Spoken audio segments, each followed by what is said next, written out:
Welcome to the life of Chandler Richards. I was born Chandler Gambruno on March 23rd, 1982, to John Gambruno and Peggy Brady. In 1984, my younger sister Kelsey was born, and through much of our lives, our relationship has been strained, as if we were constantly in competition with one another. At the age of 6, I started swimming. I was naturally gifted, and by the age of 10, I was swimming twice a week before school from 5 to 7 a.m. and every day after school and weekends. Swimming was not just an activity, it was a learning experience, teaching me the benefits of commitment and consistency. Through high school, I was All-American and part of the team that clinched CCS, the ultimate title in Northern California high school sports. I was on my way to a scholarship anywhere I wanted to go, but at the age of 16, my parents divorced. I have no doubt that my parents were happy at one point. This is, however, one of the few pictures I can find of them together in the 25 years they were a couple. My sister and I changed the dynamic of their relationship in a way I believe was very difficult for my mother.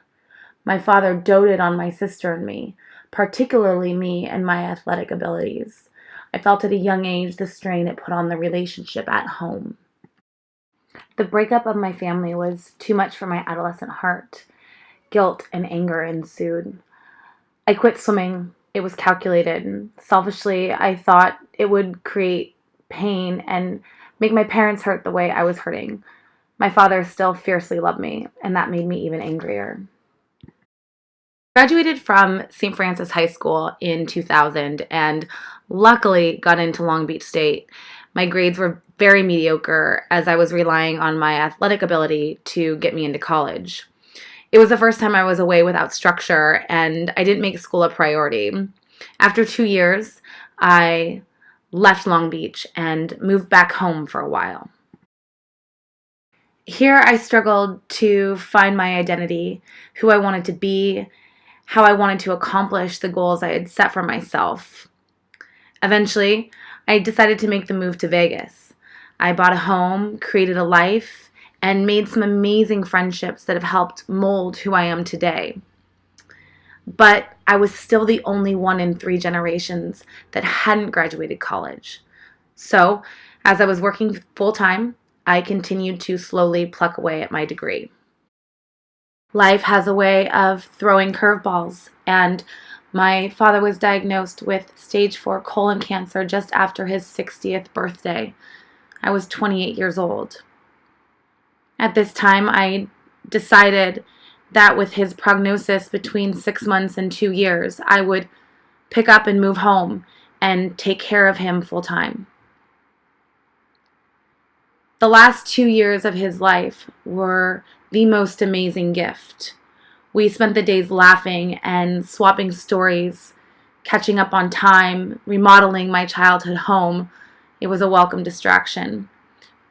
We developed a friendship, mutual respect, and fought the disease together in and out of the hospital.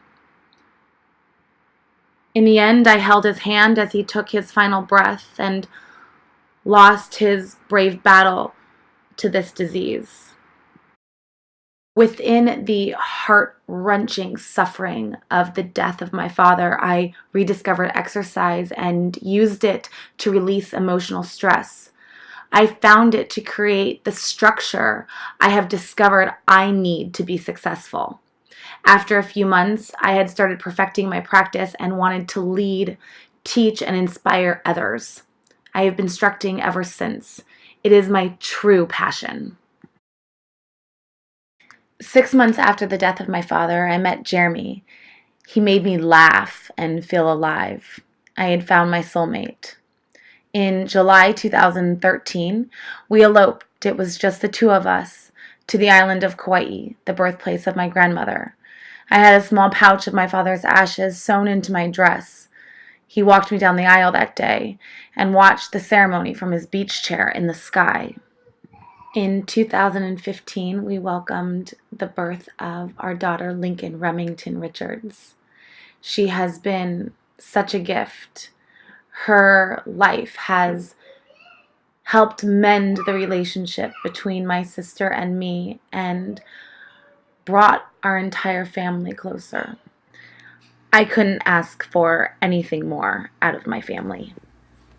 Lincoln, where are you?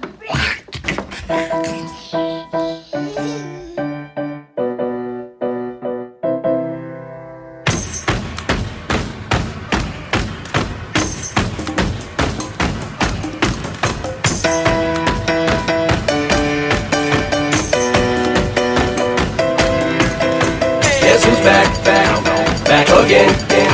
Shady's back.